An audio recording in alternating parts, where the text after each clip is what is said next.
Andrew Pearce, former chairman of the Friends of Till NLL. this afternoon, yes. Can you briefly outline how the relationship broke down and why? I came into a frosty, combative atmosphere. You can say it takes two sides to have an argument, but the atmosphere was not good. And while I tried to make it better myself, this was not reciprocated. And we had the feeling he wanted us to disappear, as we have. I don't know whether the present management of the museum ever wanted friends like us. The fact that we've given hundreds of thousands of pounds over a couple of decades and put in thousands of hours of voluntary work, it doesn't seem to be appreciated. And the museums in the city of Liverpool are the losers by this. We believe that a museum is to collect and conserve and display interesting and beautiful and rare objects.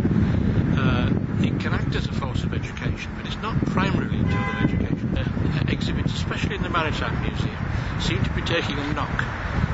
We have the second largest collection of model ships in the country.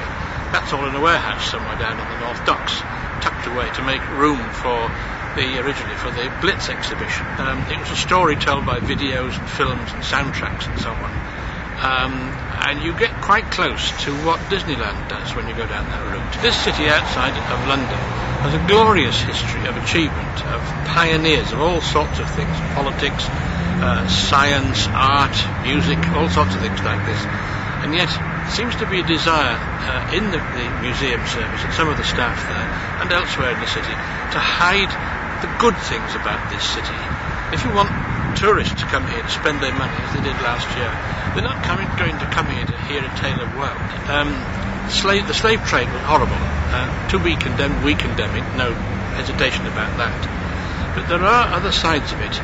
There isn't very much said in the Slavery Gallery about the role of Roscoe, who was one of the leaders of the campaign against the slave trade, who was a member of Parliament for this city and had a hard time because of his campaign against the slave trade. The impression one could get from a trip round the Slavery Gallery is that it was only Liverpool that did these bad things.